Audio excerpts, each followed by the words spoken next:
Selamat pagi, Pak Badawi.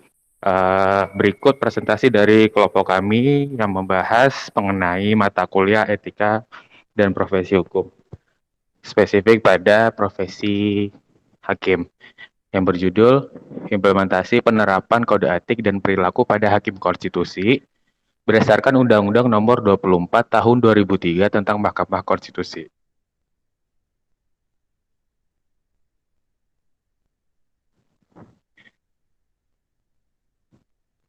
Makalah ini disusun oleh Vina Maisi Pangestika, Retno Puspitasari, Sofiatul Hasanah, Rizmianti Ayuningrat, Widodo Wibowo, Gilang Baskara Adi, dan Faik Nur Hairullah. Slide berikutnya akan dijelaskan oleh rekan saya. Adapun latar belakang dari makalah kami, yaitu sebagai salah satu pemegang kekuasaan kehakiman, seperti yang termaktub dalam pasal 24 ayat 2 Undang-Undang Dasar 1945, Mahkamah Konstitusi berdasarkan amanat undang-undang dituntut untuk menyelenggarakan peradilan guna menegakkan hukum dan keadilan. Oleh karena itu, dalam penyelenggaraan kekuasaan kehakiman harus merdeka dan bebas dari segala intervensi, baik itu dari lembaga eksekutif, lembaga legislatif, lembaga-lembaga internal di dalam jajaran kekuasaan kehakiman sendiri, pengaruh-pengaruh pihak yang berperkara, pengaruh tekanan-tekanan masyarakat, baik nasional maupun internasional, agar dapat sepenuhnya menjalankan prinsip keadilan. Dari latar belakang tersebut, kami mengambil dua rumusan masalah. Rumusan masalah yang pertama, yaitu bagaimana fungsi pedoman kode etik dan perilaku hakim konstitusi terhadap perilaku hakim konstitusi berdasarkan Undang-Undang Nomor 24 Tahun 2003 tentang Mahkamah Konstitusi.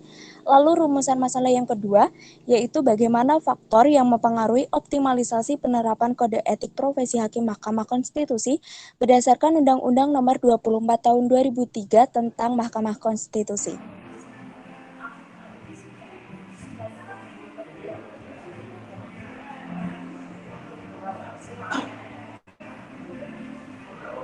Pembahasan yang pertama, bagaimana fungsi pedoman kode etik dan perilaku hakim konstitusi terhadap perilaku hakim konstitusi berdasarkan Undang-Undang Nomor 24 Tahun 2003 tentang Mahkamah Konstitusi.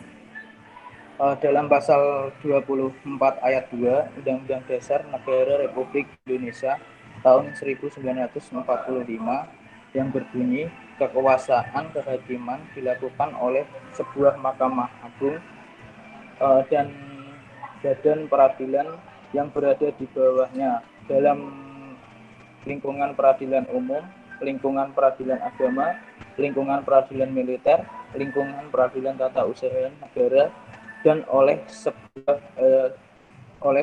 sebuah Mahkamah Konstitusi.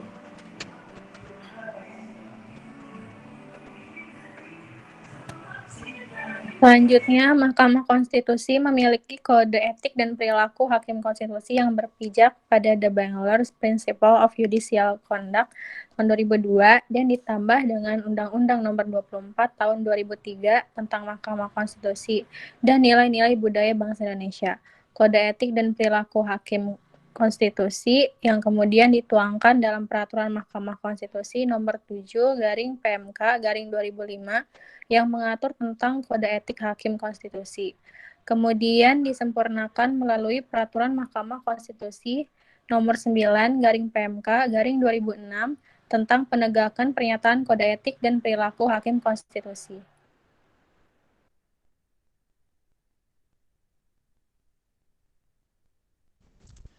Saat ini masih banyak perilaku hakim yang melanggar ketentuan kode etik dan perilaku hakim, termasuk kasus yang menimpa Ketua Mahkamah Konstitusi Akil Mukhtar terkait kasus suap yang terjadi pada pertengahan tahun 2013 lalu.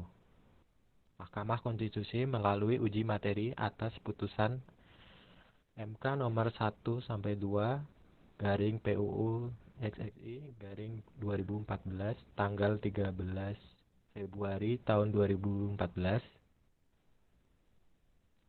membatalkan pemberlakuannya Undang-Undang Nomor 4 Tahun 2014 Untuk mengawasi perilaku hakim, Mahkamah Konstitusi membentuk Dewan Etik Hakim Konstitusi melalui PMK nomor 2 tahun 2013 yang diganti dengan Peraturan Mahkamah Konstitusi nomor 2 tahun 2014 tentang Majelis Kehormatan Mahkamah Konstitusi.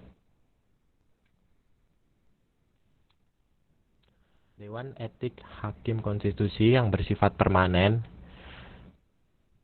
mempunyai tugas menjaga dan menjunjung tinggi kehormatan, martabat, dan perilaku hakim konstitusi.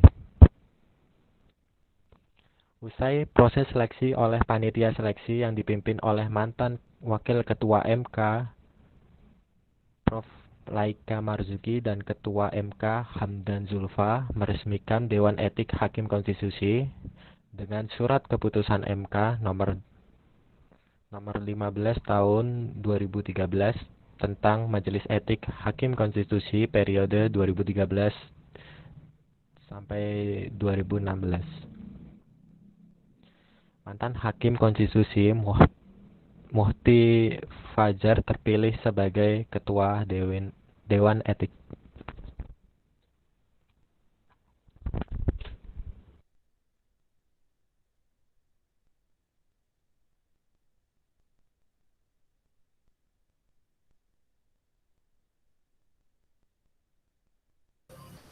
Dengan melihat potensi pelanggaran etik yang dilakukan oleh hakim konstitusi, maka perlu adanya landasan bagi hakim untuk menerapkan kode etik profesi dalam praktik sehari-hari, yaitu berupa hukum yang tegas, moralitas yang baik, dan landasan iman atau agama bagi seorang hakim dalam menjalankan kode etik profesi ini.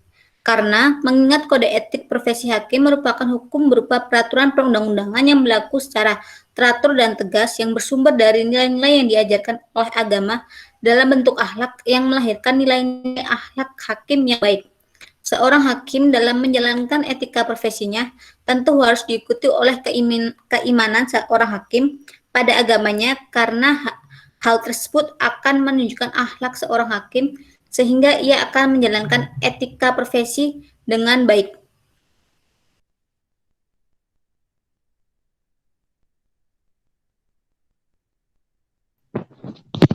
Dua, bagaimana faktor yang mempengaruhi optimalisasi penerapan kode etik profesi hakim Mahkamah Konstitusi berdasarkan peraturan yang berlaku?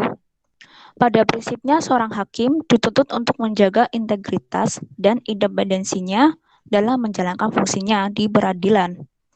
Selain wajib menjaga integritasnya, hakim juga wajib mematuhi peraturan perundang-undangan yang berlaku.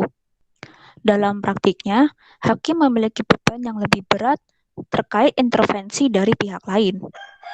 Hal ini terjadi karena korupsi bukan hanya menjadi persoalan hukum yang menjadi perhatian publik, tetapi juga kerap menjadi objek persoalan yang melibatkan pihak-pihak penting atau harta benda yang bernilai tinggi.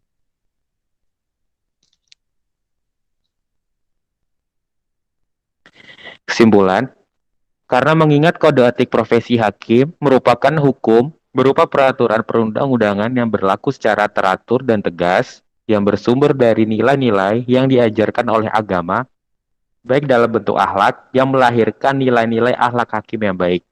Seorang hakim dalam menjalankan etika profesinya tentu harus diikuti oleh keimanan seorang hakim pada agamanya. Karena hal tersebut akan menunjukkan akhlak seorang hakim, sehingga ia akan menjalankan etika profesinya dengan baik. Dengan melihat potensi pelanggaran kode etik yang dilakukan oleh hakim konstitusi, maka perlu adanya landasan bagi hakim untuk menerapkan kode etik profesi dalam praktik sehari-hari, yaitu berupa hukum yang tegas, moralitas hakim yang baik, dan landasan iman atau agama bagi seorang hakim dalam menjalankan kode etik profesi ini.